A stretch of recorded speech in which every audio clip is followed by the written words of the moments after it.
everyone. Hello, everyone. Good morning, good afternoon, good evening to you from whatever part of the world you're joining the conversation from. My name is Blessing Azubike, and I'm your host today, or your moderator, if you like that. You're welcome to our conversation, which is titled Amplifying African Voices, Reclaiming Our Narrative Through Diverse Storytelling. I'll be moderating this session, and I'm very excited to have you join us today. On the call today, I'm not alone from the team. I have some of my pretty awesome colleagues on the call, and I will do a quick introduction so that you can meet them. First off, we have Newton Mutuku, who is Communications Associate at the Creative Economy Practice and works out of the Nairobi office. Newton? Hi, everyone. Thank you for joining us, and I'm really looking forward to having the conversation. Fantastic. Next up, we have Omolabake Fakoride, who is Senior Programs Manager and works out of the Lagos office. Hi, everyone. Nice to be on the call, and I'm sure that you're going to have an amazing time. Thank you. Awesome. Next up, Tobilola Ajibola, who is our Community Manager and also works out of the Lagos office. Hi, everyone. Thank you for joining. Good afternoon. Fantastic. We have Teniola Tijani, who's Project Associate and also works out of the Lagos office. Hi, everyone. I do hope you have a great time on this session. Thank you. Fantastic. Now that we've introduced you to the team, let's move to the next bit of the program. We're streaming this session live on YouTube. So if your internet is unstable, you should click on the YouTube link in the chat box and have it handy. You can go ahead to introduce yourselves in the chat box. We want to know who you are, what you do, where you're dialing from, and what you're looking forward to in this conversation. Let's meet you. We'll just look through and see if we already have some people sharing.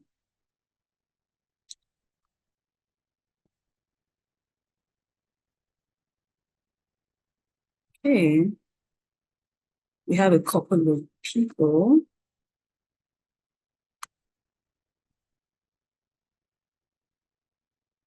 Okay, we have Murewa Olubela, who's hoping to build platforms in the creative and art space soon. I'm dialing in from Nigeria. Welcome, Murewa. We also have Valentine Onyeka Ogunaka, who's dialing in from Uyo in Nigeria, representing my organization, eCrafty, and looking forward to learning and sharing. You're welcome, Valentine. We have Suleiman Abdulkadir Dodoji from Nigeria. Welcome, Abdulkadir. You didn't share with us what you do. Hey, everyone. I'm Sedani. I hope I pronounced that right. Ethiopian, but home is in Nairobi now. I'm the creative director of Manakristo Designs. It's a small workshop specializing in woodwork, specifically framing artwork, framing artwork and art objects.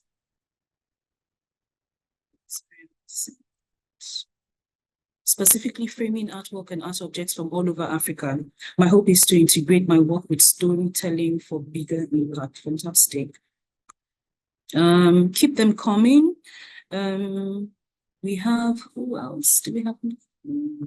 Okay, we have Faith. Faith is from Zimbabwe and says, I'm a writer and I hope to build creative arts for young children through folk tales. Beautiful. Thanks everyone for joining. Osaze from Abuja, we see you. From Abuja International Photo Festival, fantastic. Olumide Buari, Lagos, Nigeria, data specialist, interested in Africa ecosystem. Welcome, Olumide.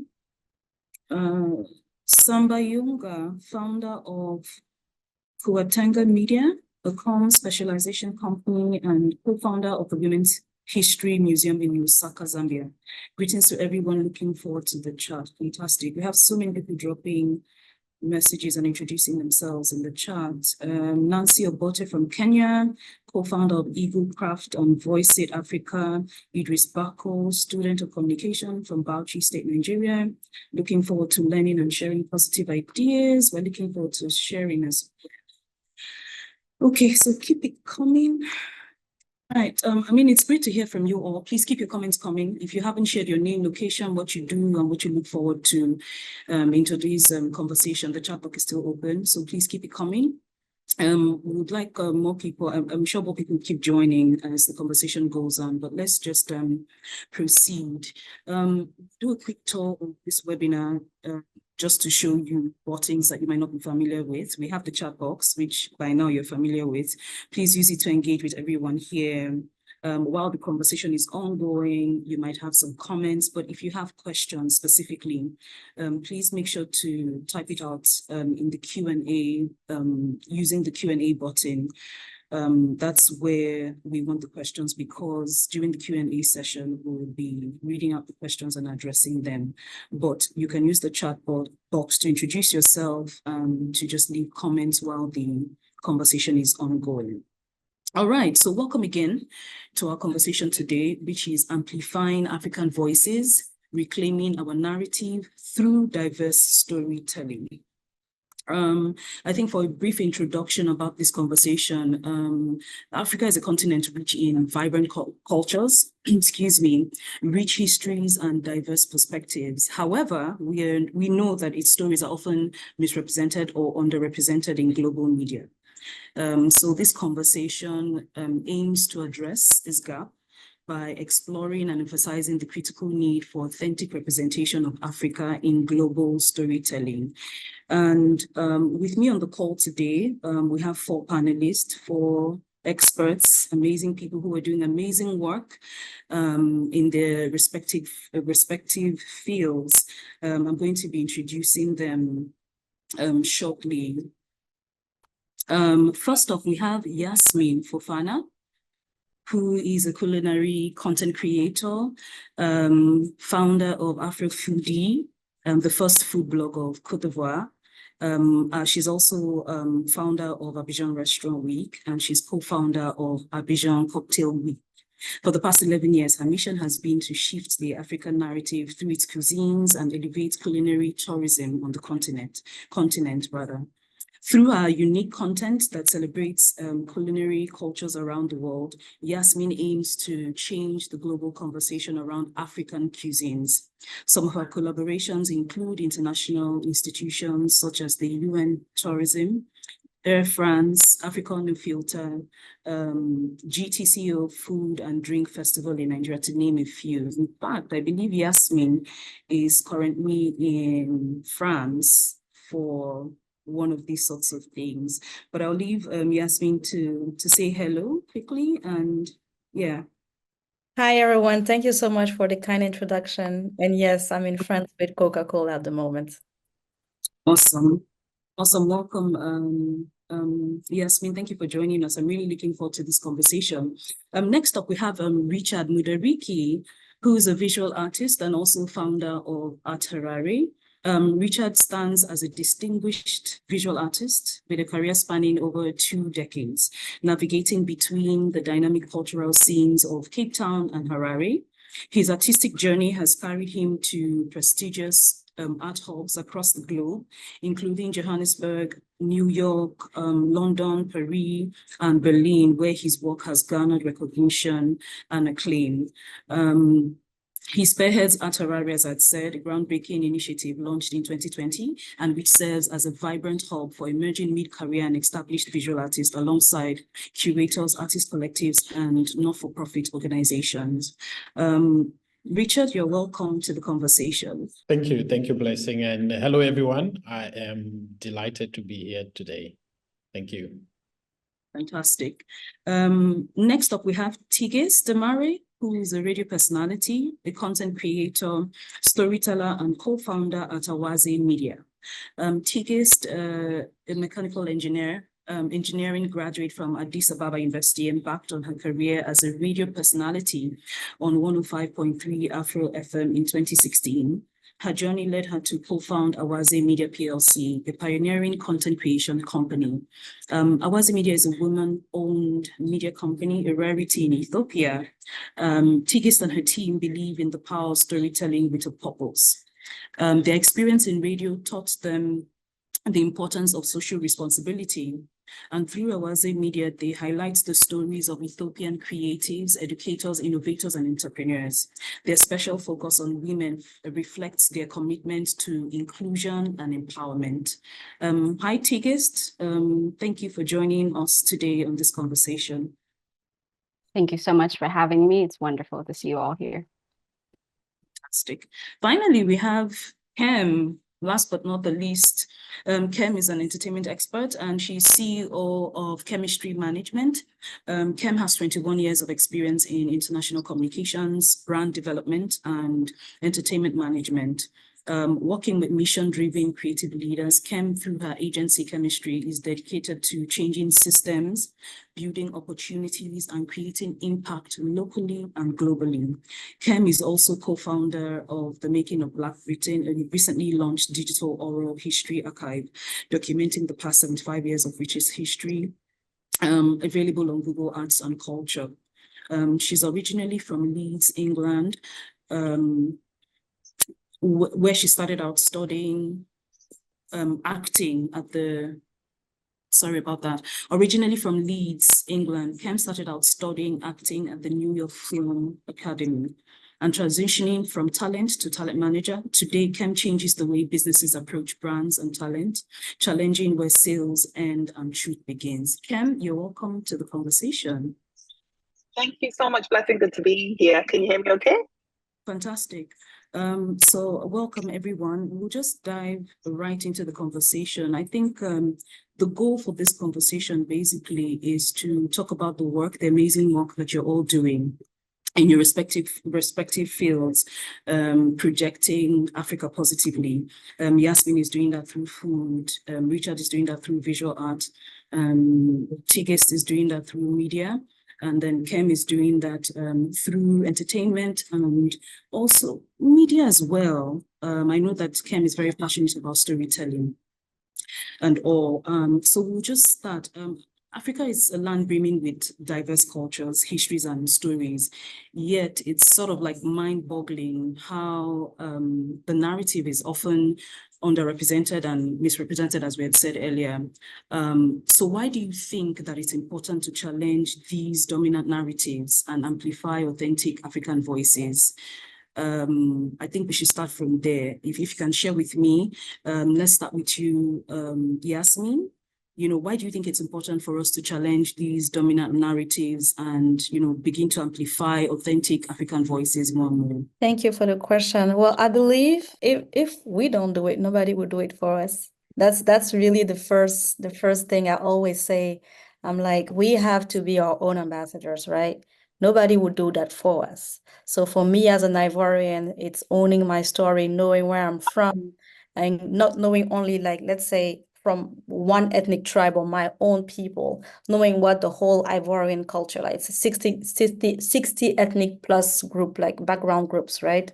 Ethnic groups, sorry. So knowing where they're from. And likewise, when I travel to Kenya, when I travel to Nigeria, is really trying to make sure I understand. I'm curious enough to dive deep into people's culture, because if we don't do it, if we don't learn, nobody will do it for us. So for me, it goes from there, being our own ambassadors and owning our story in order to share it and make sure like the world knows about it. Fantastic.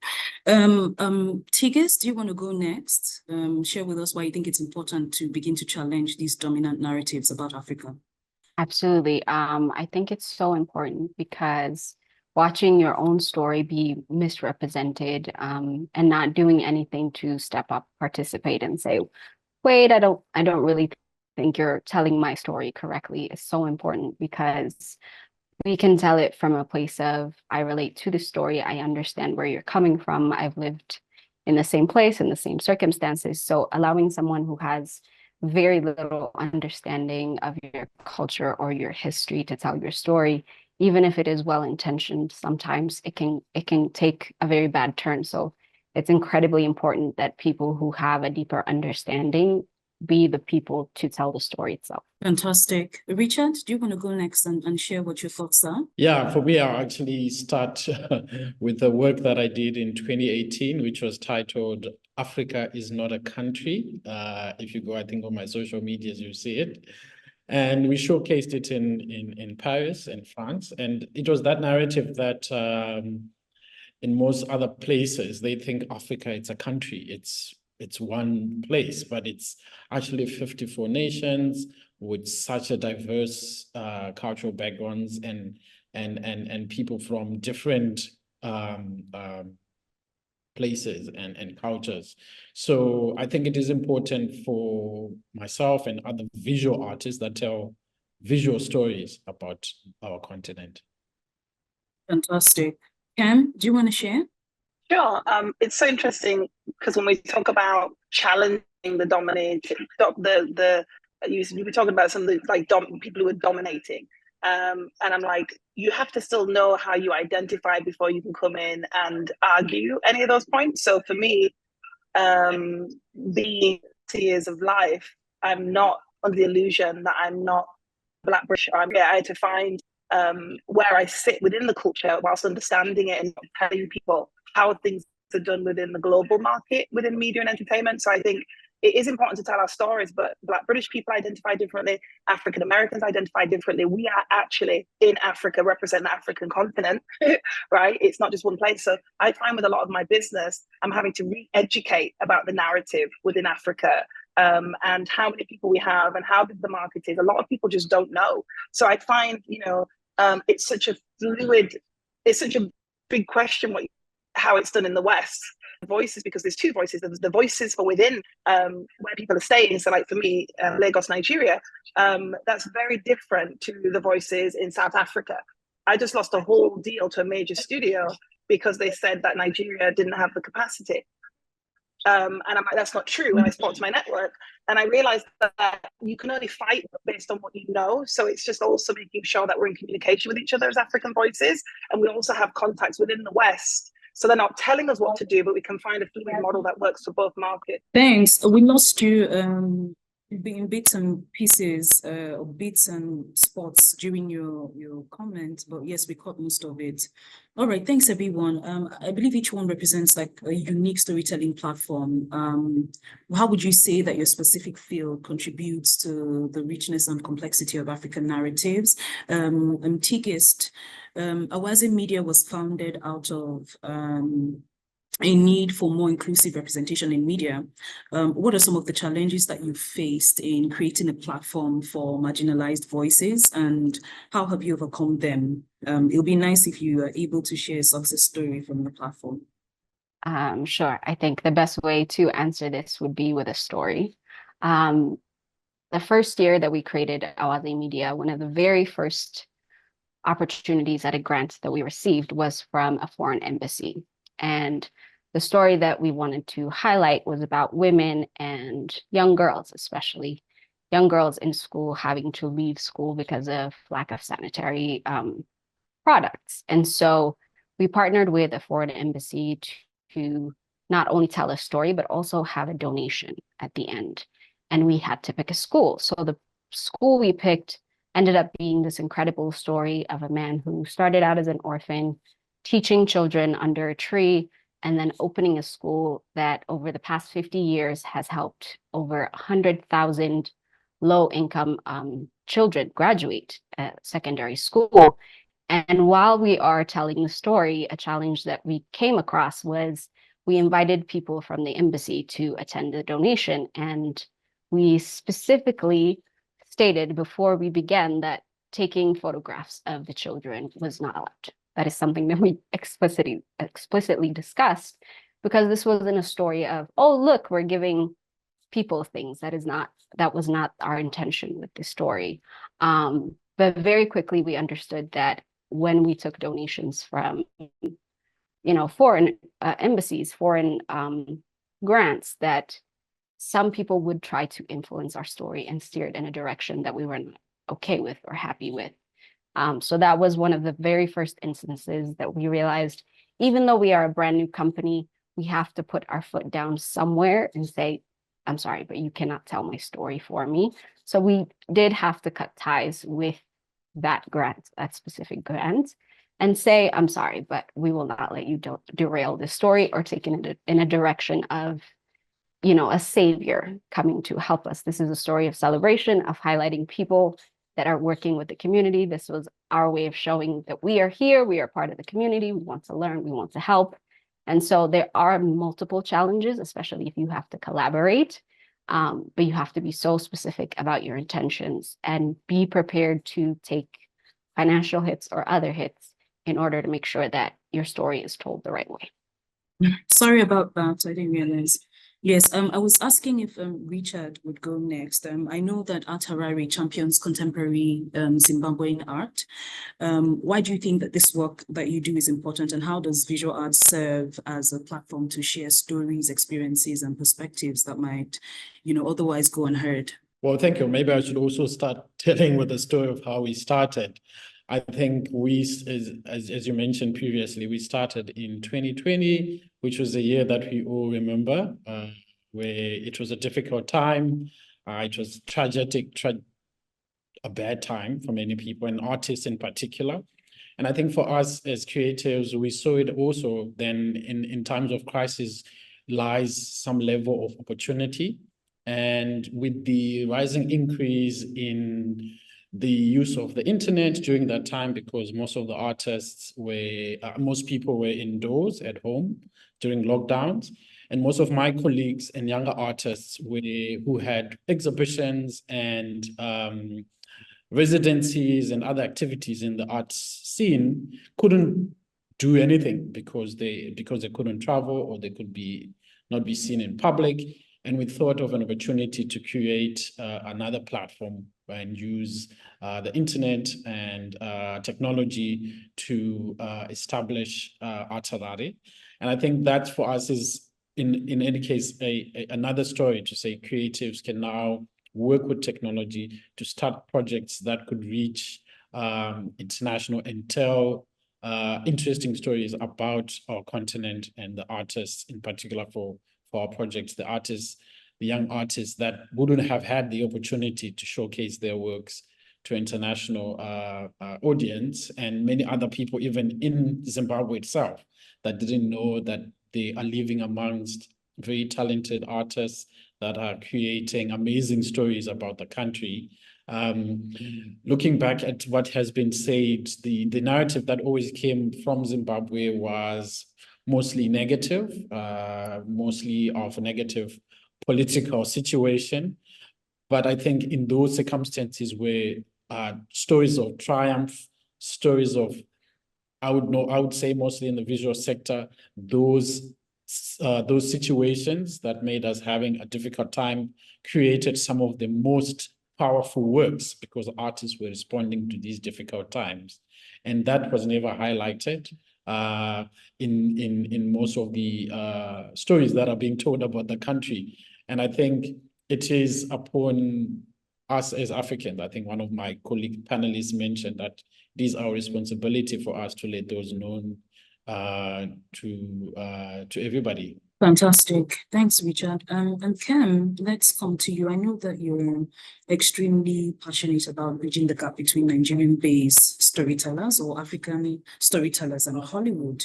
So briefly tell us more about the work that you do through Kemystery Global and your vision for African storytellers.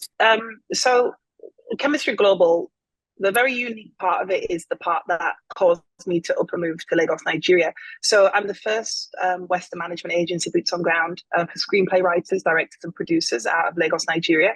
And I was shocked to find I was the first, being that we pump out such a lot of films. We pump out more than Hollywood, right? We're after Bollywood, we're the second largest, and we're set to be the biggest and the largest in the next 5 years.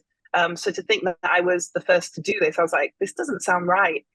Since moving to Lagos, I've learned a lot, our industry within knowledge of the filmmaking process, how we do things, and what the West thinks is sometimes not, big enough budgeted movies. They're always looking at the faults. If they understood what a producer pumps out in Nigeria, they won't be able to do it. Let's just say that. So there's a skill set that we have that the West doesn't have. And being there, advocating boots on ground, what I've realized is there's a lot of talent that don't have the opportunity to meet with the Hollywood production companies and studios or Britain. And being there, I'm actually helping people around the world understand the importance of storytelling. So what happens is a lot of people pump out scripts very fast.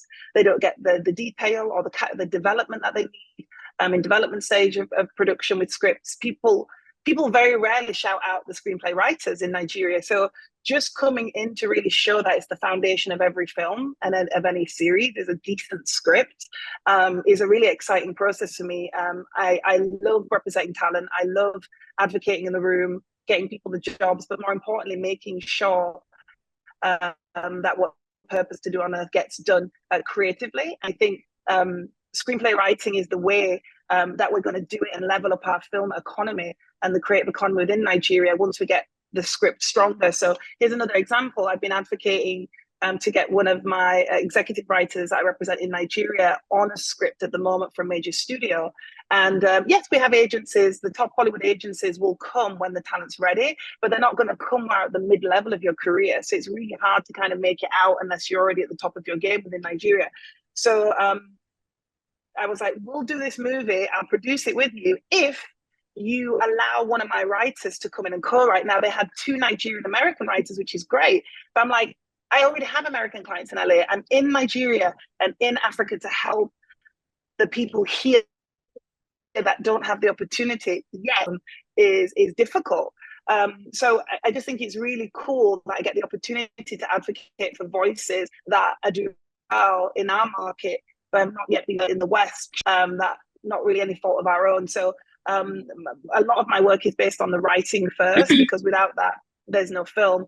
But really understanding that budgets as well for films in Nigeria, a lot of budgets when you write a script are based on locations. And when we're writing scripts in Nigeria, a lot of our storytelling is restricted because of lack of finance for our film. So the one thing I'll say, going off of it, one thing I'll say is it's for everybody in every sector, from government to people who are looking to invest in H&I clients, whoever you are, to start investing in the creative economy, because the film industry is about to tip over. It's going to be overflowing, and without proper representation, people are not going to know where to go, who's vetted, who understands what to do from beginning to the end. So I'm coming in to be that bridge, so people know we're doing a film in Nigeria, we're doing a film.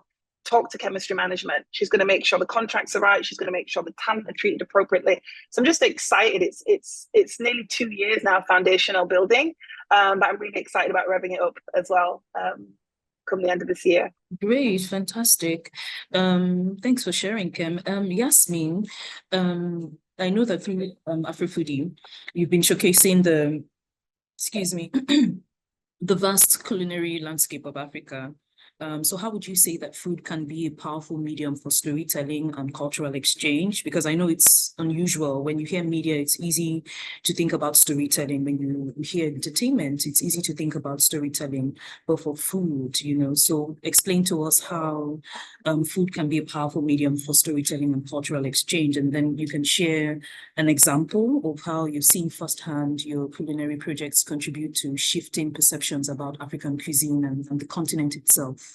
Okay, thanks for the question. I think the key word here is powerful, because food is powerful indeed. There's so many ways we can look at it. Like, if you just, for example, look at the historical narratives, right? How our tradition and heritage are told through our cuisines, for example, how recipes are passed down from generations to generations, how migration and also adaptation of some meals. I was talking to a fellow content creator the last time, and she was telling me how she found the original jollof rice recipe from the 1800s, way before anybody mixed anything to it. And for me, it was interesting because, those recipes have been around for a while. Now they're a part of the conversation, right? The global conversation. But do we even know when it was created, who created it, why it was created, things like that. Also, when you think about food and storytelling and cultural exchange, we can also think about cultural identity, right? For example, the way I will eat I don't know, a leaf stew in my country may be different of how we'll eat that same leaf stew in Sierra Leone or Guinea or another West African country. There's also symbolism and meanings behind some rituals that are done, from some celebrations. There's also the fact that thanks to food, we can look at how now people are traveling, and it's called culinary tourism, how people are traveling to like experience different cuisines all around the world, and especially in this context in Africa. And speaking of like, examples of, personal stories, like everybody shared a personal story. For me in my work, what's really meaningful and gratifying is when people, travel to Ivory Coast and say, I want to do a food tour with you. Whatever you ate in that video that you shared, that 5-second reel, wherever it was, I want you to take I want you to take me there. That, to me, that's the first step, to have created awareness and to have like, make sure it was enticing enough and like, I don't know, it makes you hungry. I want my content to make people hungry and make them want to discover, my culinary culture with me or without me, but at least I want them to taste them. So that's, for me, that like the first success story is whenever you come to my country, you want to taste the food. Yeah, I'll stop there. All right. Thanks. I was just saying that we've sort of seen the work that everyone is doing and how they're contributing to storytelling. But now let's look at the impact of misrepresentation. Richard, let's start with you. What are your thoughts on how the misrepresentation or underrepresentation of African narratives in global media affects, both local and international perceptions of the continent?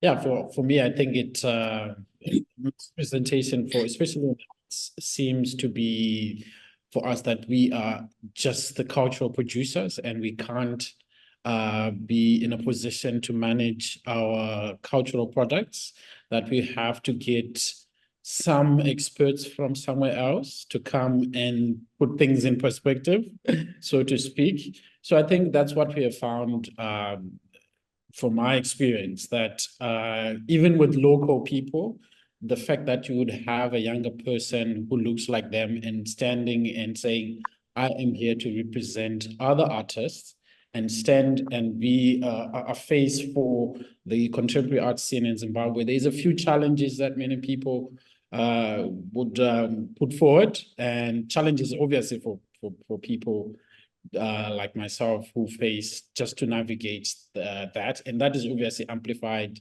in the negative narratives that are happening, that are obviously being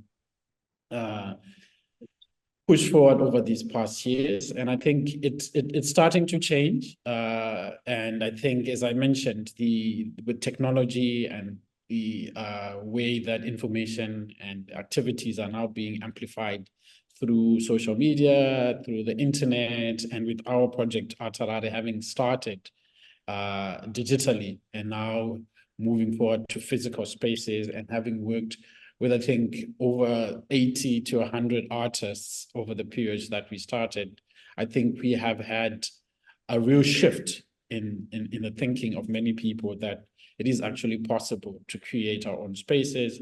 I'm happy also to mention that in Zimbabwe itself, a lot of other artists have started taking that role and discarding some of the Western sort of models of representation for artists. And a couple of them who have been successful internationally have come back to Zimbabwe and opened up artist-led spaces. And in those spaces, they are actually showcasing and supporting the next generation of artists. I think overall that changes the narrative. Even the history moving forward will be written from those spaces and with people that are actually local as well. Fantastic, thanks.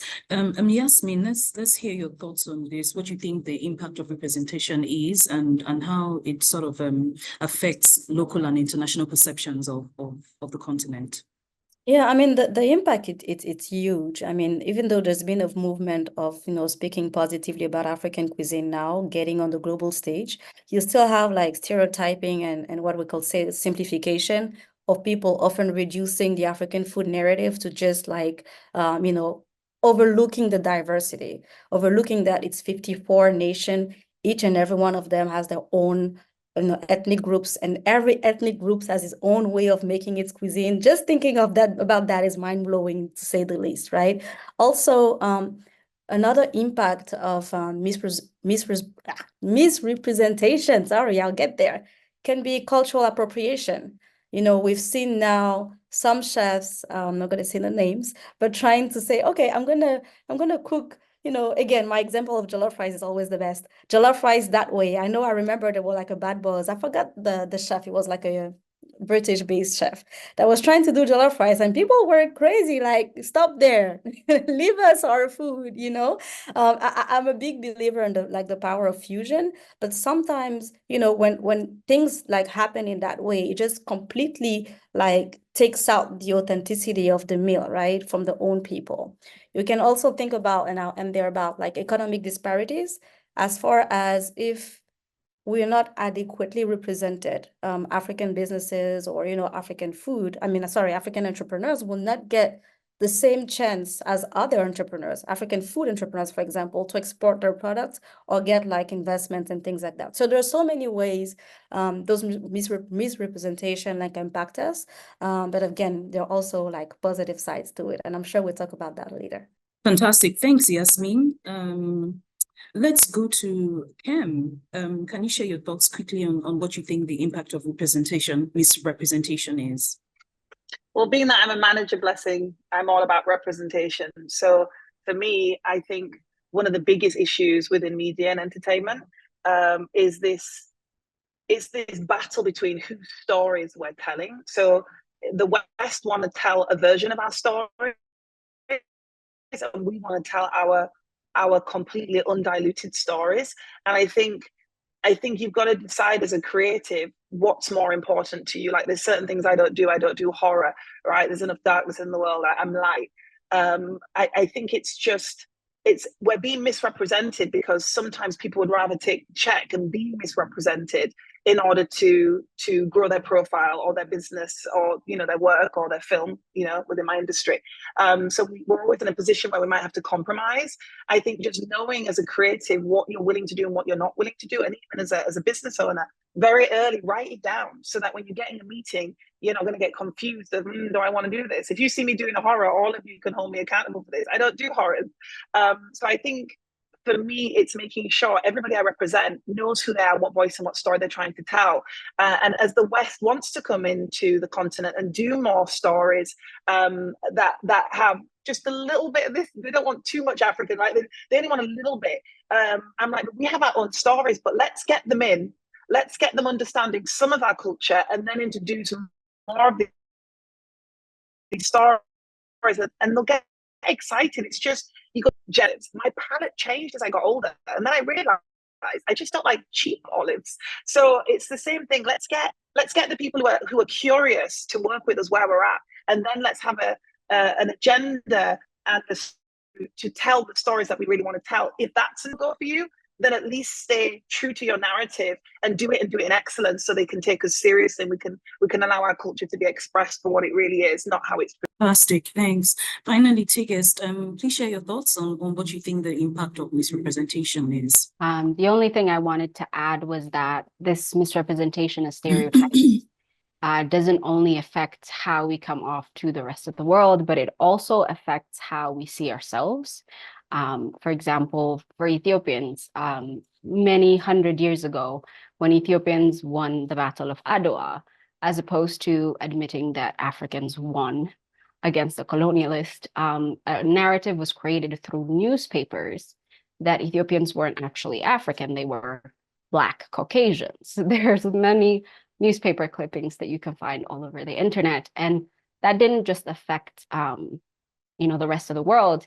That stereotype and narrative that was created roughly 200 years ago still impacts Ethiopians today, where we have bought into that narrative as well. It's not just for everybody else, but Ethiopians have also bought into that narrative. So it doesn't only affect our image to the world, it also affects how we see ourselves, how we feel about ourselves. That's all I wanted to add. Fantastic. That's really awesome. I completely agree with you. Tigist. I think we've sort of talked about the impact, because if we're going to talk about solutions, we need to be aware of what the issues are, and that's why we had to look at the impact of misrepresentation. So now let's look at actionable strategies. Maybe we start with Richard. In visual art, that's your field of expertise. What are some concrete steps you think storytellers and media platforms can take to ensure African narratives are portrayed authentically and effectively? Yeah, I think for me, in terms of the visual arts, it's just to celebrate the artists that are creating amazing work here on the continent, because there's always been this view that if you have to be successful, you have to go to the West, you'll be represented in New York or Paris or London for you to be recognized as a successful artist. But I think that narrative needs to change. And we have had artists that have created amazing international careers. It is important for that to happen, I think, to have a diverse community of people that appreciate your work. But I think the stories must also be about where they're coming from and the narratives and the stories that they're telling in their work, which are in many cases affected by their backgrounds. And some of them, I know in particular in my work and the work of the artists that I work with, it is about their backgrounds, about Zimbabwe and their experiences in the country. And I think if we get more highlights of that in most media platforms. I'm sure there are many. I know there's magazines, there's Art Africa magazine, there's Art Web magazine that highlights these stories for artists that are working in particular in Zimbabwe and South Africa. But I think that needs to be more so that we get more visibility for the work, the amazing work and celebration of the artists that are creating work on the continent. Fantastic, I completely agree. Tigist, do you want to go next? What are some concrete steps you think storytellers and media platforms can take to ensure African narratives are portrayed authentically? So in the media space, our main job is to kind of shine a spotlight on other people's stories. We are not the main focus. Our job here is to steer the story in the proper direction.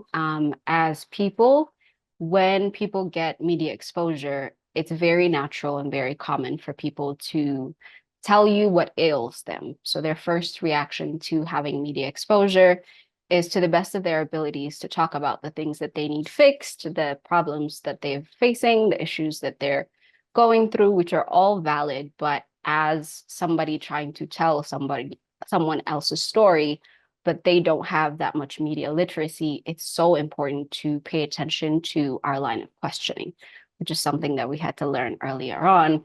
So even if they have grievances they need to air, it's so important that we pay attention to the intention of a story. There's 1,000 ways to tell the same exact story. So always pay attention to your line of questioning.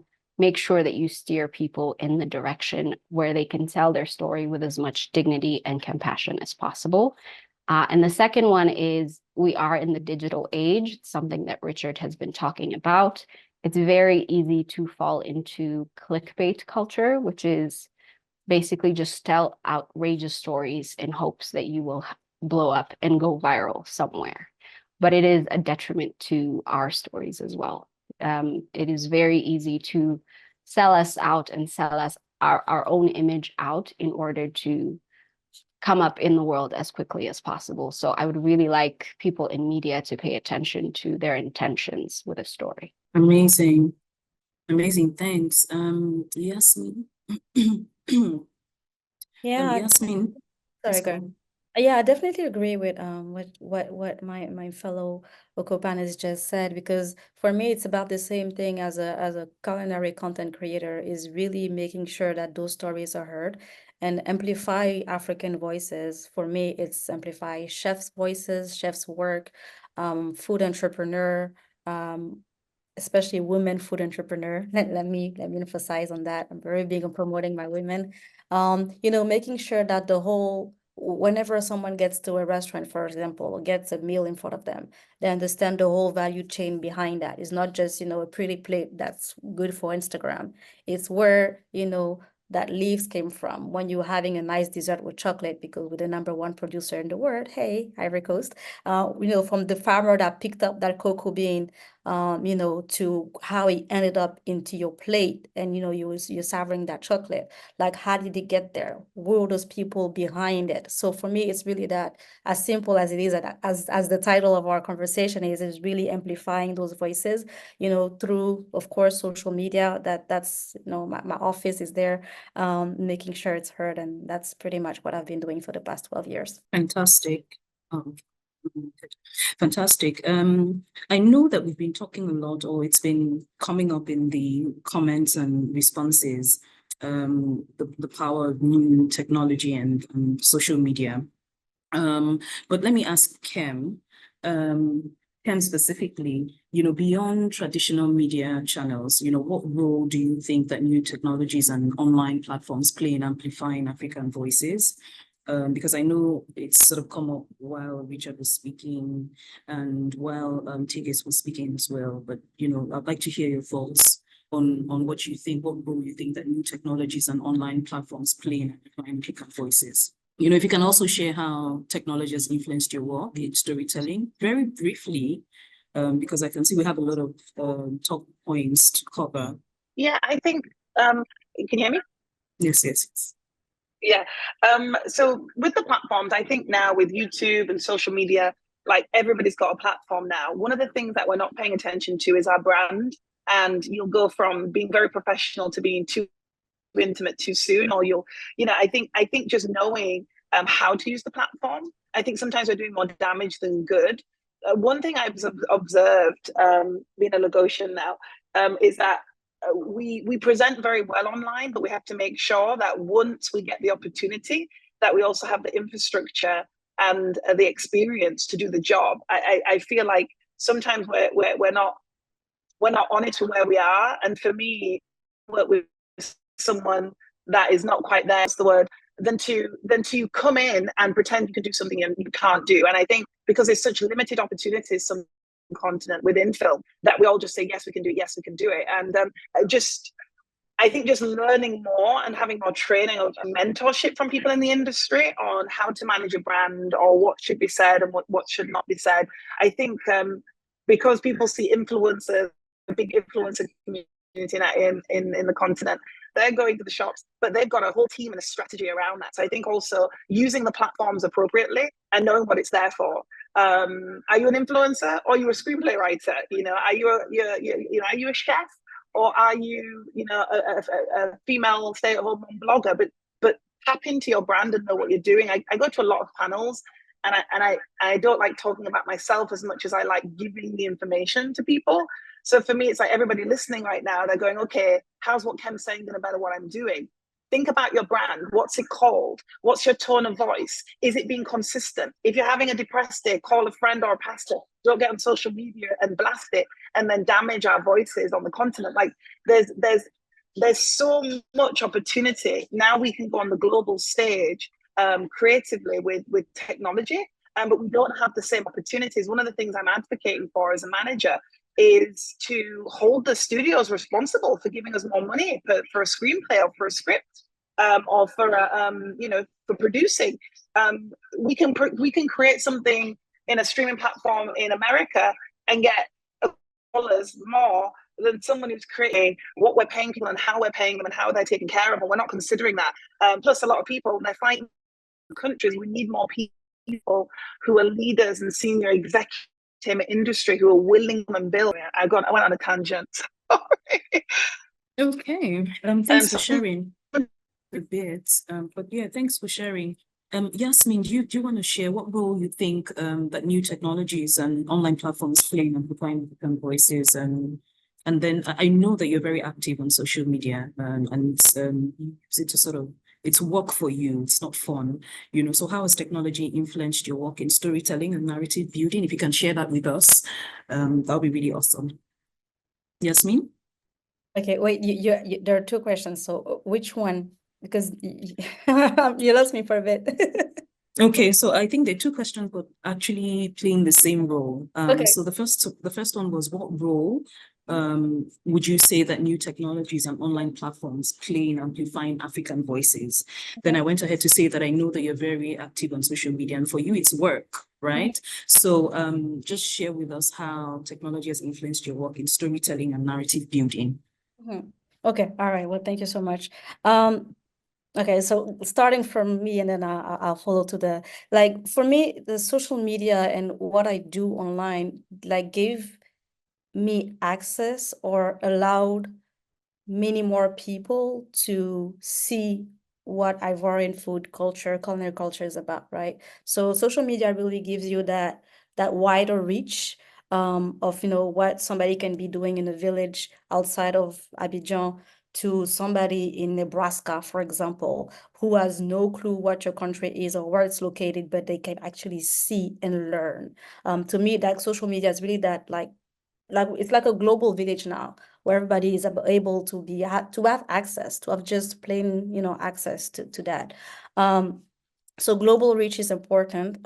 Also the sense of community building, to me is very, very important, because, you know, social media has allowed me to build a community, right? To build that group of people having that keen interest in culinary culture across the continent. Also, talking about diverse narrative, right?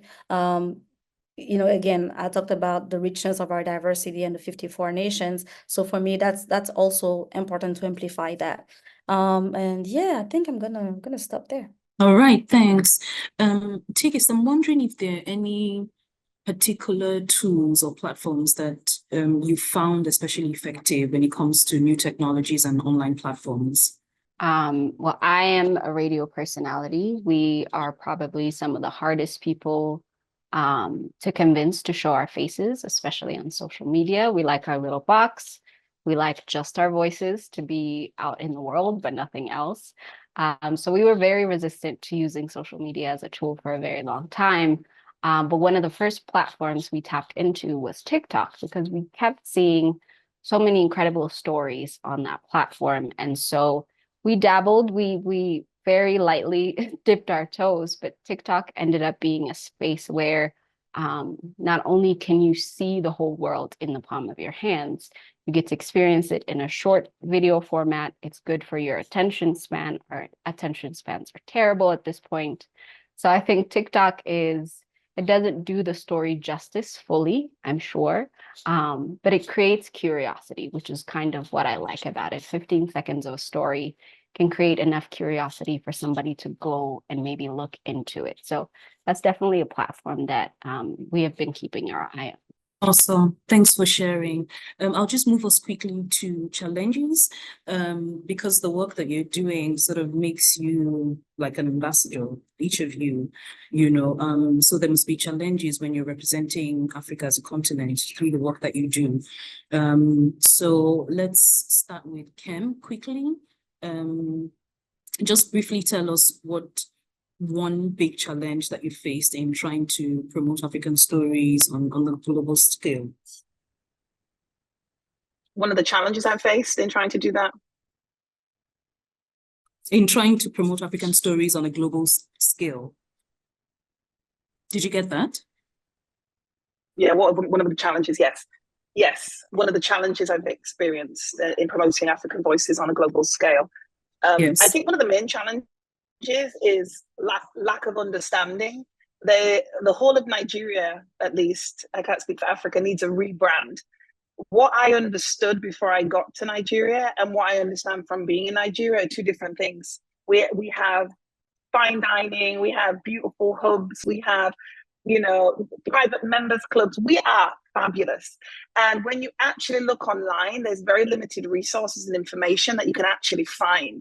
So I think one of the problems is that Nigeria particularly, we need a whole rebrand. The country needs a rebrand, you know, get rid of these green logos. If everybody has a business, everybody wants a green logo. Like, people want it because they think that having a green logo makes them legitimate, right? Or connected to government. It doesn't work like that. Like, one thing I love about CC Hub is your brand, you know, your tone of voice, you know, what you look like. And I think when I'm advocating out in the marketplace, particularly in Hollywood, I've got to constantly reteach because all what we are. And so it's almost like I've had to dig and mine for the creative economy within Nigeria to then come back and say, look at this gold, look at this opportunity, look at this writer, look at this producer. So I think one of the hardest things is, and that's why I'm starting a podcast, because of it, so I can start constantly talking with the talents that be boots on ground, because nobody knows, people are looking for us and they can't find us. So that's one of the biggest issues that I come across. And then the second thing is, and I think one of the panelists, I think it might have been Richard who said this earlier, people are very ignorant. They don't see that Africa is a whole continent, 54 different places. It's nuts.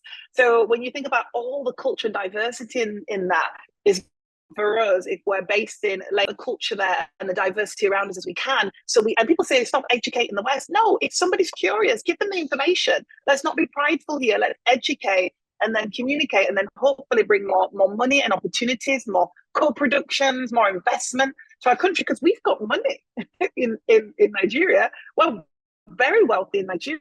Narratives that aren't true, people do more investment in this film, right, or in the script. So I think it's just knowing that we have value and spreading that value in meetings and conversations on social media. Everybody has to do their part. Fantastic. Thanks, Kem. Richard, do you want to share, some of the challenges that you faced in trying to promote African stories or visual arts on a global scale? Yes, I think for me, what I've always advocated was that as Africans, we should actually establish our own institutions where the works that the artists from Africa create are celebrated there. The challenges we face is that we're trying to fit into some other nations or some other cultures' narratives, and we get a little bit of misunderstanding. For example, you want to show African artists with a different narrative in an institution in Europe that was created for something particularly different and didn't consider us at the time. So I think that the challenge is, and the opportunity as well, is that we as Africans need to create our own institutions, I think, where our art forms are celebrated, our art forms are purely, and I've seen there's some strides happening. I've seen in Nigeria as well, there's some art foundations with local corporates and individuals opening up museums and spaces where they're actually showcasing the art from there. But I would overall say we try, because then there's a lot of barriers, and it's hugely expensive because we have to go to other countries to showcase. But having it being local and then that visibility, and I've always said with visual arts in particular, it's a visual medium. You need eyes on those paintings, eyes on those sculptures, eyes on those artworks. So it's a matter of people coming to enjoy the work in galleries and then having their stories told in a visual manner. I completely agree. With visual art, there needs to be interaction, so when you take pictures and then you just post the art, it's different from when you're in the same space and you sort of experience it. So I agree with you. We need to sort of have our own, or create our own institutions. Yasmine, do you want to share some, challenges that you faced and opportunities as well that you've discovered in promoting African stories on a global scale? Okay. Well, definitely, I'm gonna hit the how do you say it, the nail on the head. But for me, it's money. Monetization is really, really important, because finding ways to constantly monetize, your content, it's not a walk in the park. People and sometimes think, oh, she's just a foodie, she just takes picture and that's it. No, it means, my mission being promoting African cuisines with the S around the continent means, equipments. So investing in high quality content requires equipment. I mean, you can just do without, even though it's, it can be like a smartphone or whatever, but a good quality smartphone, for example. Also, for me, it requires traveling. Let's not talk about visa. Let's not talk about how expensive those plane tickets are. But, all of this requires some type of investment or people investing on you for your content, and not just your content, but they're telling the African food stories. So for me, it's really, really monetization. It's not easy to constantly being strategic about how you say things, why you say things, and the purpose, the bigger purpose behind everything. So yeah, money. Fantastic. I love how you ended it with being strategic and intentional.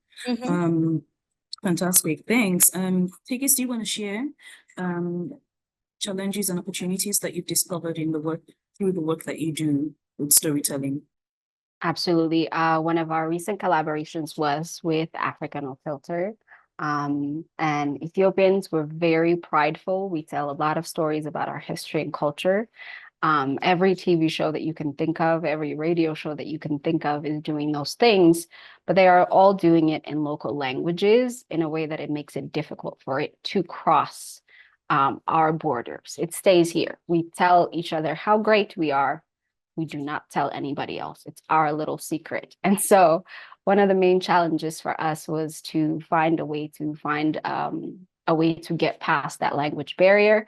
And once we did, we're kind of still the first ones. So being able to collaborate and tell stories with other African creatives, this was our first opportunity to meet other African creatives, to actually have contact information with other African creatives. So that space for collaboration isn't really something that we have a roadmap to. We're having to build it brick by brick. So it would really be interesting to find places where we can collaborate with other storytellers. And that's kind of one of the biggest challenges that we had. So Africa No Filter really stepped up to provide that space for us. Fantastic. Thank you for mentioning Africa No Filter. They're actually our partners for this conversation that we're having. They've been supporting the work that we do through our various projects, Starway Spaces, and some events that we've had, including this one that we're having right now. Which takes us to our next question, or the next theme that we're addressing, which is public awareness and consciousness. I would like to read this excerpt from the Africa No Filter website. So it talks about narratives. I'll just read it quickly. At Africa No Filter, we know that narrative matters. Narratives are a collection of related stories that are articulated and refined over time to represent a central belief. The prevailing narrative of Africa as the continent of poverty, disease, conflict, poor leadership, and corruption is stereotypical.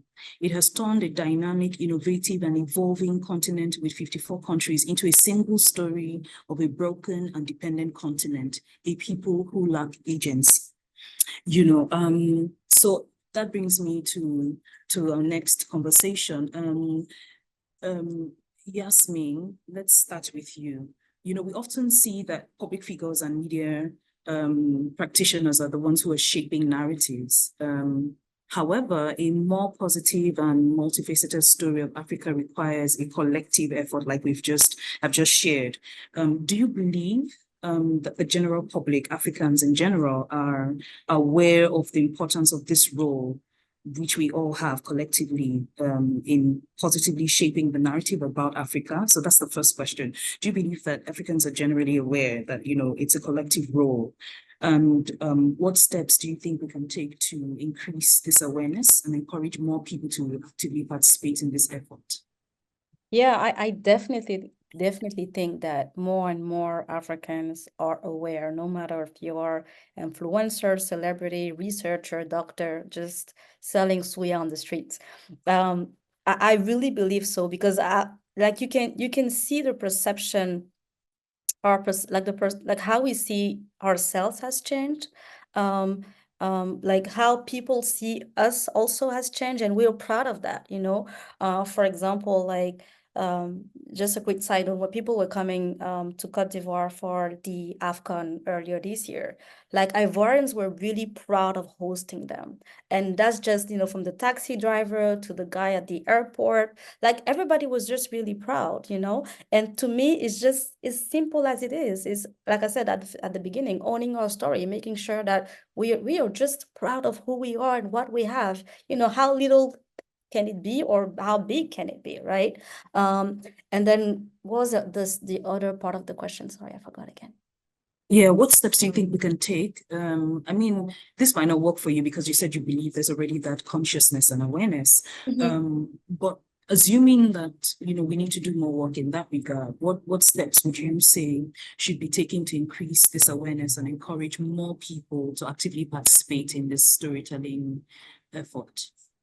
I really want to get into like education, because I believe like it starts in like school curriculum, awareness campaigns, with like, let's say our generation is already like, the work is already not done, but we're already in there, right? So let's look at the youth, for example. Like, what are they teaching them in school? Like, are they teaching them how to be storytellers? Because every one of us is a storyteller, no matter what. So are they teaching, them how to be a storyteller? Like, I have two boys. Am I teaching them how to be good storytellers? I don't actually, that's a good like reflection for me, because I'm like, am I?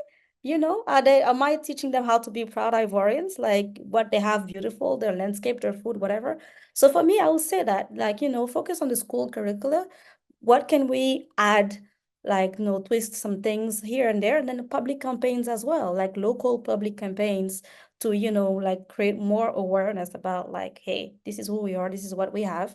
Like I said, yes, there are challenges. Yes, there's things, that may not be right, but we have so many other beautiful things that are right. So let's focus on that. So education, Yes. for your question. Fantastic. Thanks a lot. Tigist, do you want to share with us, first of all, do you believe that the Africans generally are aware of the importance of their role or collective role in positively shaping the narrative about Africa? I personally don't believe we are 100% there yet. Like I said before, I think we tend to not differentiate African stories with other stories. We just consume stories in general.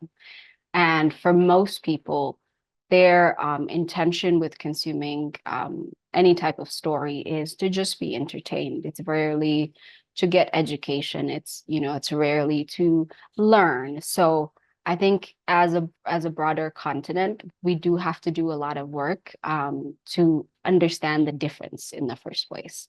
And then understand that watching things that are made with clickbait in mind, watching outrageous stories, as entertaining as they may be, we very, very rarely take a step back to analyze what kind of picture is this painting to the world.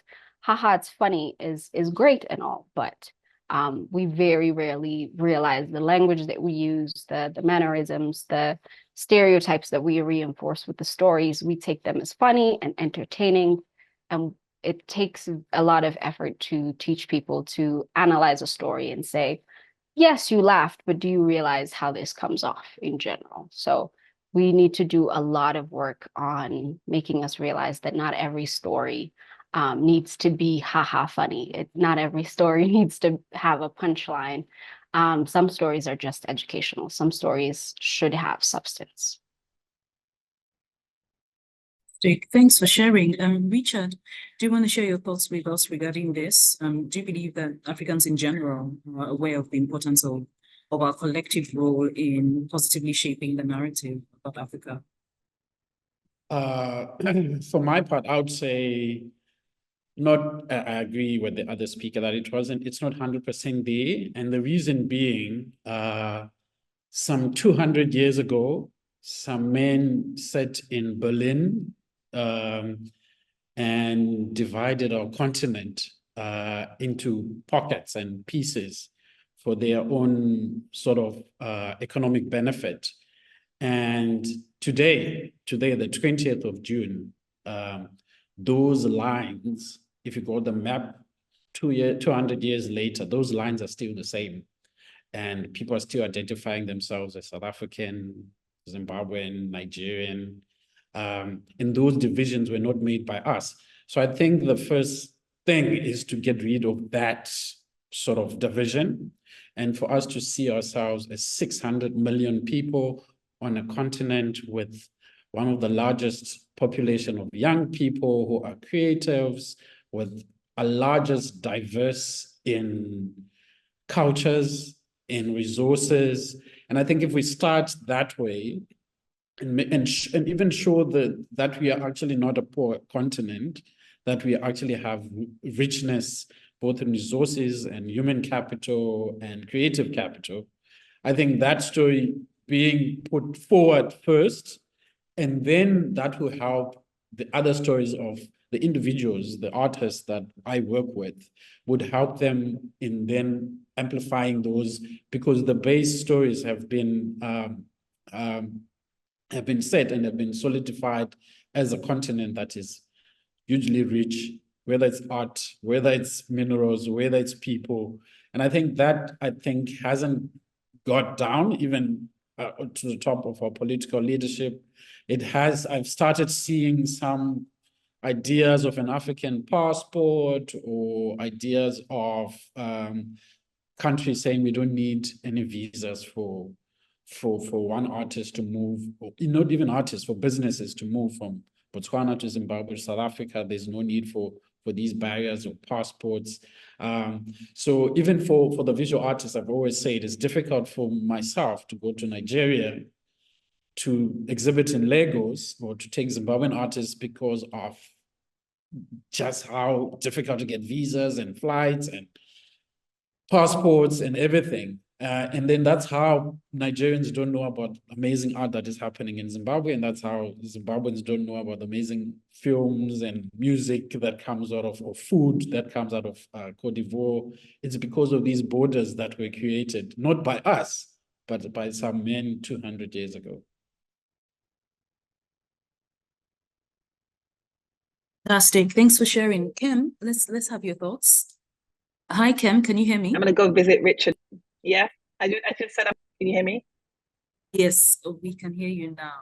Yes, do you want to go ahead and share your Me? thoughts? Can you hear me? But let's come back to you, Kem. We'll just move on to the next question. We really need to round up because we're really running out of time. But talking about collaborative efforts is I think where we need to go to next. I noted a few things. Tigist had mentioned earlier. No, I think it was Yasmine. Yasmine had said that she's a believer in the power of fusion. So Yasmine, let's start with you. Collaborative efforts. How important would you say collaboration between different sectors, food, fashion, film, art, how important would you say that collaboration in amplifying African narratives is? And have you been part of any successful collaborations? Yeah, I mean, I definitely think that collaboration is the way to go, especially now more than ever. It gives us like really that holistic and like vibrant representation of what our continent is and our culinary culture, speaking about cuisines always. There are so many ways to look at it. You can look about like synergies, like for example, in movies, like, comes into movies, like I'm sure there's some point in time where there's food.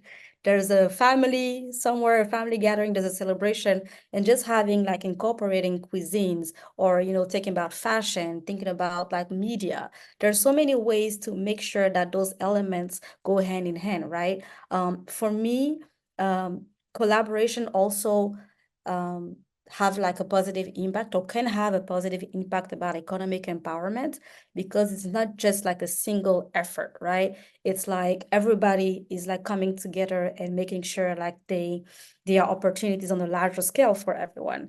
And then last but not least, definitely innovation and creativity when like the sectors are coming together. For me, for example, as a African No Filter champion, a narrative champion, like I've had the chance to like meet another African No Filter recipient of a grant last year in Kenya at our summit, right? And now we're thinking about ways to create like an African food podcast where we can like come together. She's like a how do you call it? She has like a podcast studio. I've been wanting to do like a food podcast forever, but I didn't have like the technicalities. I just like to eat and talk. So that's all I was like, I want to do, right? But she has the technicalities, she has the background, she has the expertise, and we're like, okay, why not do things, something together, right? And even now we're thinking about how to go beyond the podcast and even go into like TV, right? So that's just an example of so many ways that people can connect and collaborate and make sure we do reach that wider audience. Thanks for sharing, Yasmine. Richard, do you want to share how important do you think collaboration between different sectors or art forms are in amplifying African narratives? Have you been part of any successful collaborations, between visual art and some other art forms, spoken word, food, fashion, film? Yes, indeed. No, definitely for the visual arts, because we tell visual stories. We had collaborated with writers, so as to document some of the so actually working on a project with a writer to document the biographies of many of the artists. So we collaborated with a writer, we collaborated with photographers who take photographs of the artworks, and with filmmakers to do documentaries on the artists that we work with, because that is such important to create an archive. Because obviously we don't live forever, but we're leaving these objects, these cultural artifacts that are going to be in a museum and be seen by a next generation.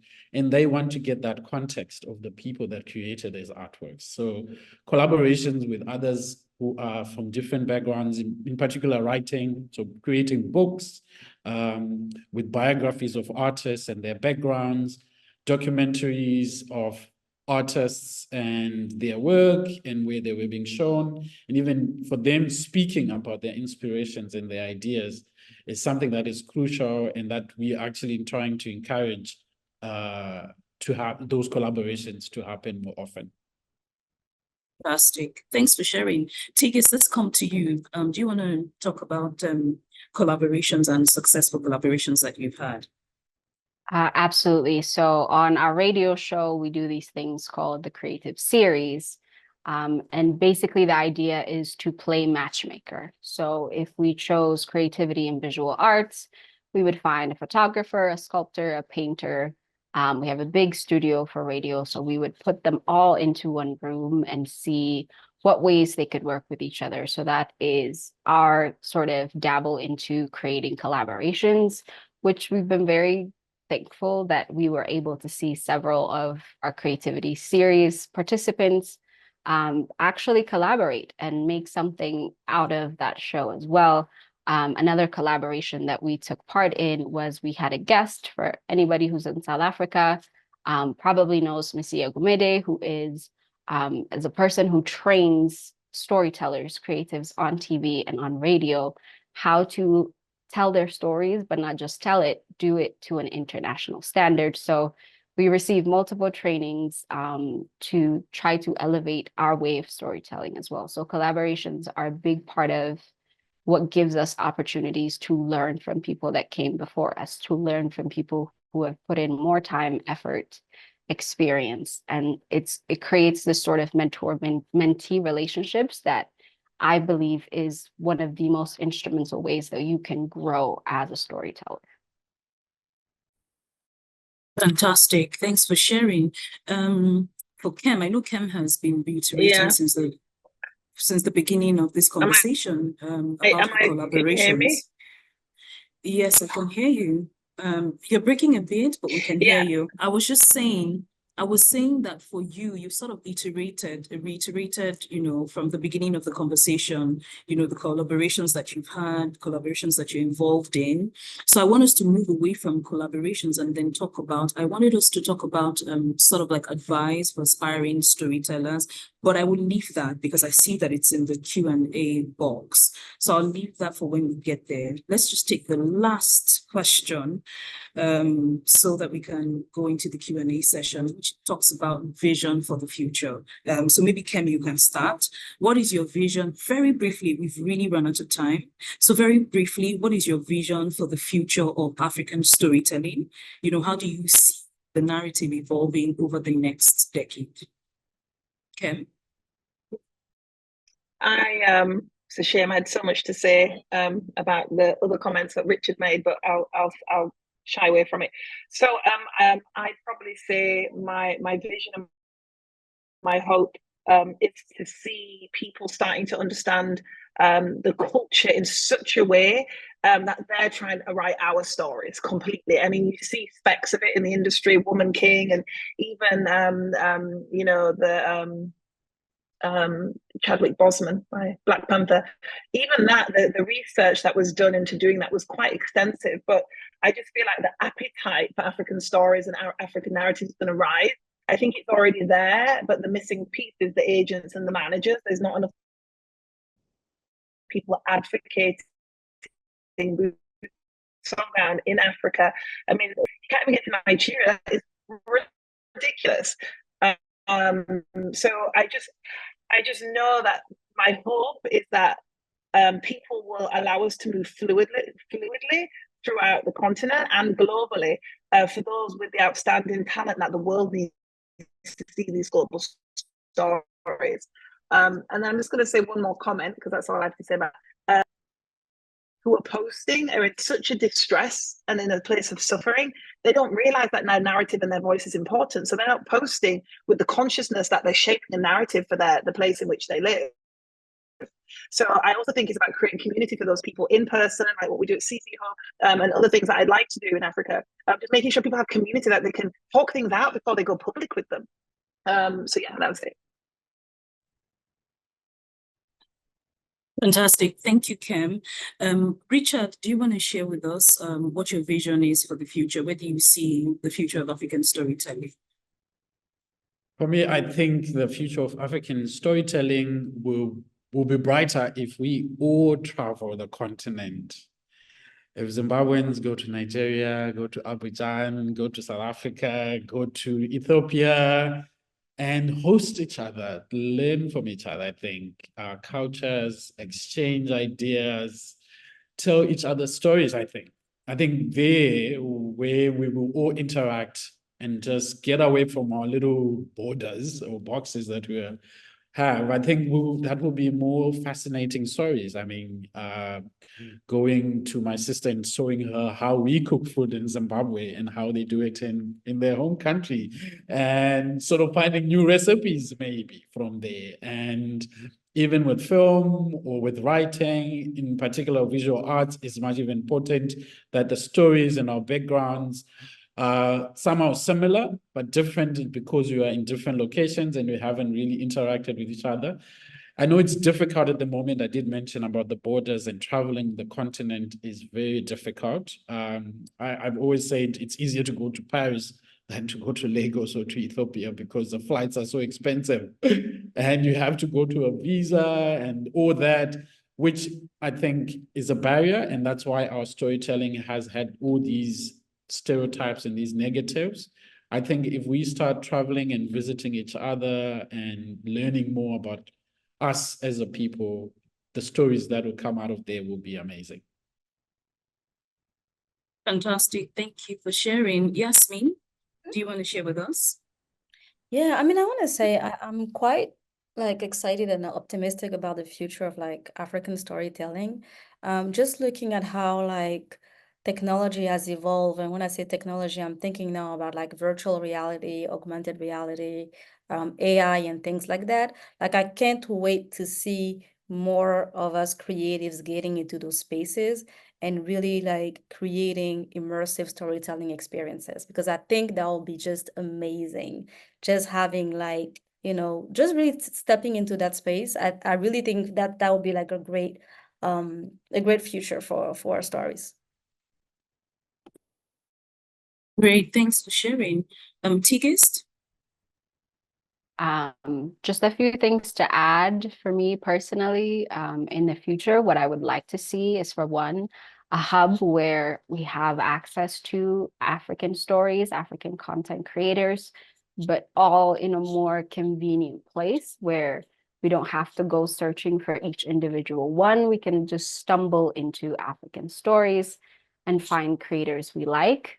For two, I would really like to see population prioritizing. So we talked about, do the people know that they play a part in that narrative? So the same way when you're traveling, that you might specifically buy from a woman-owned business or a Black-owned business, I would like to see the general population prioritizing consuming content from Africans, by Africans, about Africa. So I would like to see just a general awareness from the population. Amazing. So thank you all so much. I mean, this particular question brings us to the end of this part of the conversation. And it's been such an amazing conversation. This has been really insightful. Can everyone just, give a round of applause to our distinguished speakers or panelists? You can drop your emojis in the chat box. Thank you so much, Yasmine. Thank you, Kem. Thank you, Richard. Thank you, Tigist, for sharing your insights with us. Let's move quickly to the Q&A session. I have a bit of a challenge with my video, so it's going to be turned off for a bit. But let's move quickly to the Q&A session. If you haven't shared your questions yet, please type them in the Q&A box, and then we'll take them now. But before I take them, I'll just read quickly through a few comments that have been coming in. I see Riohidi, I'm sorry if I'm butchering your name, says, Richard, going tonight to see the Zimbabwean comedian Alfred Kainga. Looking forward to it. It is my Marlet from Ethiopia says, I would like to say thank you for organizing this session. It was truly informative, and I hope there will be more sessions like this in the near future. Please feel free to reach me on my Instagram account. I think everyone can see that and can follow. And then we have, okay, yes, I was reading, I think before I dropped off, I was reading Remy Nweke's comment. He shared takeaways from the meeting. He says, share more details about initiatives or projects showcasing African stories through different mediums, discuss specific challenges faced and how they were overcome in creating platforms for marginalized voices, explain how representation of Africa differs between various regions or countries on the continent. I don't know if that's the question, but Camila, I'll kindle you. Okay, so let's just dive into questions because I can see there's some questions even in the chat box. Rio Hidi, I'm sorry once again if I'm mispronouncing your name, says, Yasmine, how do we connect education to opportunity? Yasmine, do you want to quickly take that before we take some other questions? How do we connect education to opportunity? Oh, I think it's okay, I remember now. It's when I was thinking about like how to maybe teach the younger generations how to be storyteller. Yeah. So I mean, we can teach storytelling techniques, for example, in schools, like creative writing, for example. Now with TikTok, the creative writings into films, into being journalists, into being, movie makers, into being content creators. There's so many ways now that people can express themselves creatively. Now I was saying with TikTok now, the younger generation has no time to write or no patience to read, but they sure know how to pick up a smartphone and start doing some things. Just start talking, start dancing. Anything that for me like leads to African being represented positively is a good way to start. Also talk about workshops, maybe in the education process, storytelling clubs in schools. I know there's dancing clubs, there are like, I don't know, check whatever game clubs. Why not create storytelling clubs, workshops, provide platforms for students to learn, right?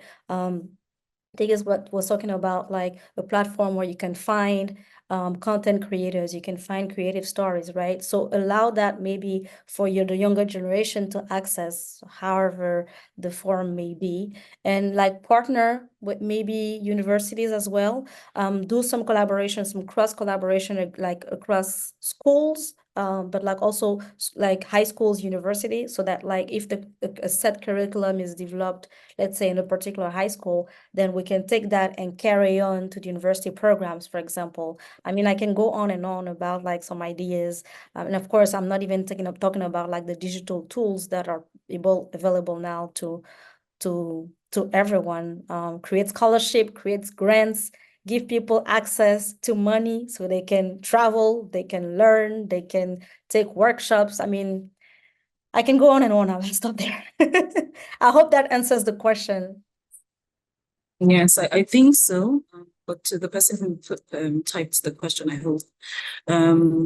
I will go to the next one of the questions, which says, beyond social media, how are the panelists using AI, blockchain, the metaverse, cryptocurrency, and other Web3 technologies to amplify African creative voices and stories?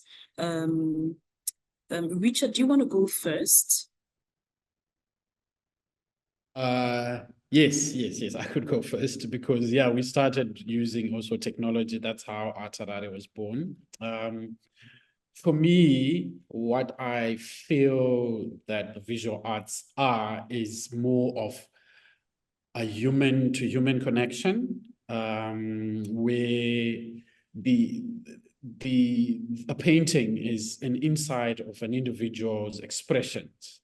And I would always use these tools to showcase that and maybe document it, but I wouldn't think we could use it to create the artworks themselves. I don't know if that's what the question is asking, but as tools, I think they're quite relevant in sort of reaching wider audiences.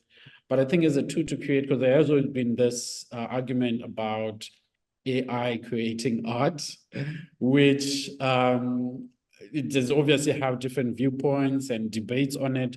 But for me, with the work that I truly admire and that I truly react to, it has to be created by a human being, especially here on the continent, and especially the fact that African art for a long time has been put on the sidelines.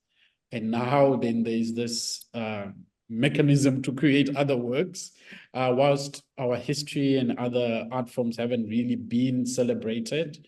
I would always encourage that the craftsmanship, the talent, and the ingenuity of the artists be celebrated more than using some other technologies to create the artwork. But I do appreciate that these tools are used to share the work with a wider audience.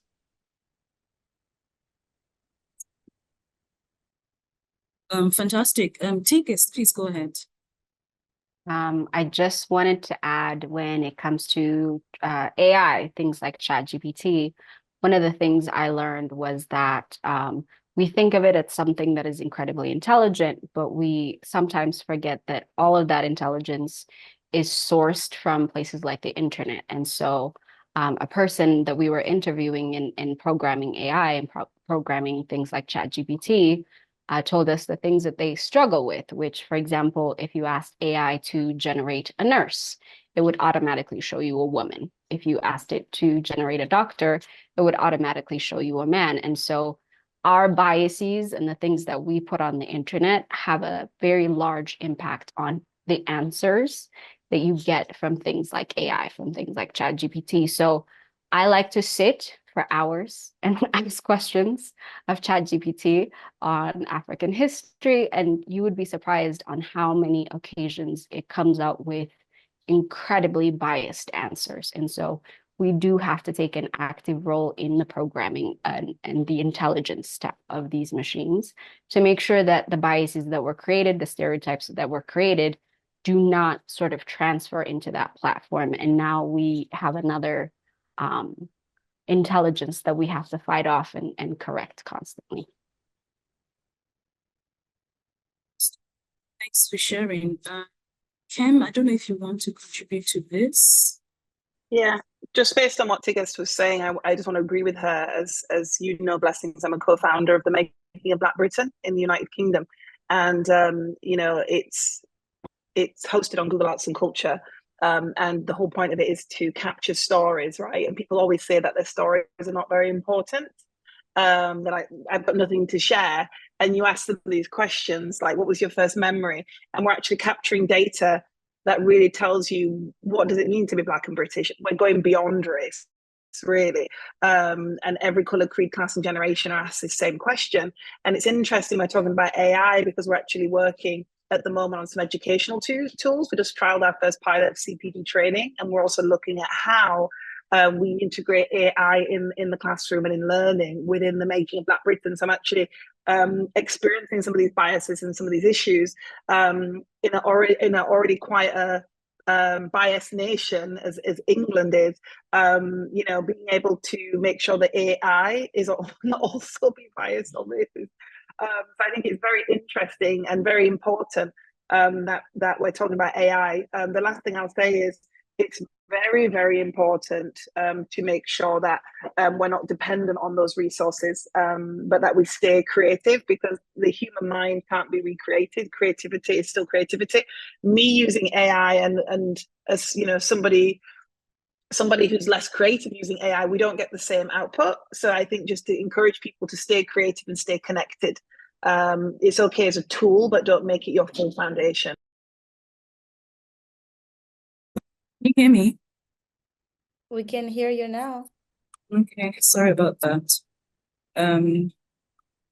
Okay, so I'll just thanks for the contributions. I'll just take a few more questions. We've really, really run out of time. Take a few more questions, then we can call it a day. I really like this question here, and I think I would like us to address it. This is from, please pardon me again if I'm butchering your names. This is from Sedania Del Nessa, who says, what would you challenge us with today regarding our African heritage and stories? What can we do better? I absolutely love this question, because we can talk and talk and talk and say all these beautiful things, but if we don't actually address it this way, like, what can we do better? You know, generally as Africans, how can we be better storytellers? How can we contribute to the collective storytelling and narrative? So let's just have each of the panelists sort of address this. What would you challenge us with today regarding an African heritage and stories? What can we do better? Richard, let's start with you. 1 minute, please. Just a minute. Just, you know, sort of gather your thoughts and just, you know, put it in like, use a minute to just express.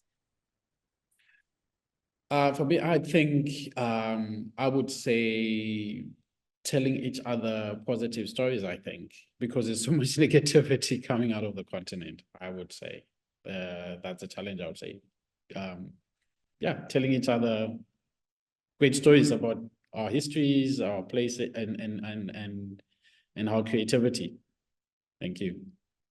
Okay, fantastic. What I understand from that comment, Richard, is there are all sorts of stories, positive and negative, where we need to be more intentional about telling our positive stories and showing our positive sides, is my understanding of that response. Tigist, do you want to go next? What would you challenge the audience with today regarding our African heritage and stories? What can they do better? It's the same thing I said in the beginning of this panel, is that before we think about what we're putting out to the rest of the world, it's very important to question ourselves. A lot of the stereotypes and the narratives that have been fed, they've been fed to us as well, not just the rest of the world. So I would very much like us to take a moment to analyze the things that we've learned, find any biases that we've either consciously or unconsciously sort of ingrained into who we are, and start from us of, am I seeing this in a positive light, or am I seeing this based on the biases that I've learned so far? So unlearning and relearning is a very important part. Fantastic. Thanks a lot. Kem, do you want to share in 1 minute? What would you challenge us with today? That's the Sorry, audience. Can you hear me? Sorry, Blessing. You call me Kem quickly now is my name. I can hear you. Kem. So I just say I can hear. Can you hear me? Yes, we can. So in 1 minute, what would you challenge the audience with? Just reference. I don't need a minute. This is Kem quickly speaking. I don't need a minute. I just say be honest and be integrous and be excellent. And if you're a professional screenplay writer and like to be, get in a community of other writers. There's lots of resources online and we can share them on the CC Hub platform. And yeah, happy to take anybody who has a script if they want to submit one to Kemystery Global for consideration. Thank you so much. Fantastic. Thanks a lot. Yasmine? I want to challenge us to taste a food or a meal that we never tried before to start with. And it doesn't have to be outside of your country. You just have to be outside of your ethnic group, for example, or outside of your city. Just go out there, grab something you never had before, something you may have been afraid of tasting because it wasn't looking the same way or you were not used to. You're just afraid. And I want you to just tell a story. It's funny because when we think about storytelling, sometimes we think about digital storytelling. It can be just saying to your best friend, "Hey, I just tasted it and it's amazing. You should try." That's something we should start doing. Like Tigist said, it's really about like how we see ourselves. So how do we see our food and how do we talk about it? That'll be my challenge for you guys. Fantastic. Thanks for sharing. Still on you, Yasmine. There's a specific question here that I think is for you by Rio Hoodie, who says, "I like jollof rice, but we need to talk more and expose more the staple food throughout Africa at every economic level." It goes by the name of fufu, sasta, maru, inshima, etc. This isn't a question, it's actually a comment. Yeah. Do you want to say something quickly about this? No, I totally understand where the person is coming from, and it's funny because I took the example of jollof rice so everybody could relate because I was just so easy, right? But for me, for example, when people do come to Côte d'Ivoire, I always say that they will stick to the classics. So the general like barbecued fish, barbecued chicken, acheke, aloko, and like the barbecued stuff, right? But I always say like you should be diving deep into what the local Ivorian cuisine is really about, like the stews and the staple meals and things like that. So I totally understand where the person is coming from. And yeah, I totally agree. Totally agree. Can you hear me? Yes, we can hear you. Oh, okay, great. Thanks for that, yes. I think I'll just take a few comments and we'll call it a day. There's a question here that I'll just quickly take. How can we best support young upcoming filmmakers in promoting their work and telling African stories, considering that budget constraints are a major challenge? I think there are multiple organizations that sort of support this sort of work. We've been talking about our partners for this event or this conversation. Africa No Filter, they are very, very intentional about supporting storytellers.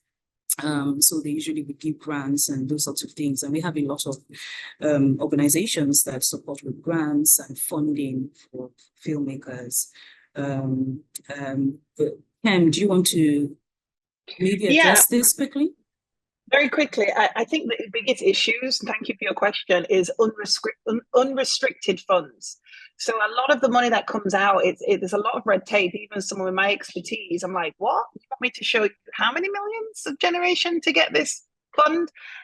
So one of the things I'm actually working on is to try and collaborate and work with other people to have more funding for people who are independent and maybe starting out. I think unless you're at the top of your game in filmmaking, you don't get a look at. It's ridiculous, which is why there's more need for representation. In the West, if you don't have a manager or agent, it's called unsolicited. They don't even talk to you. So just even having reputable managers and agents within Africa is going to really help us as creatives, which is why I've come. So we're early days yet, but it's coming, and I'm challenging banks and all these other people. There's big names that you would know that have got all these great funds, but they're just too restricted. So I'm hoping, because I believe in collaboration and I can do more co-productions, that maybe my advocacy will help us get more access, so we can have people who wouldn't normally get an opportunity to create a film because they're producing me create a film. So that's my hope, and also back to my vision. Fantastic. Thank you for sharing, Kem. Someone in the comment has just made me really happy. Oh dear, did I lost that comment? Oh, can I find that comment?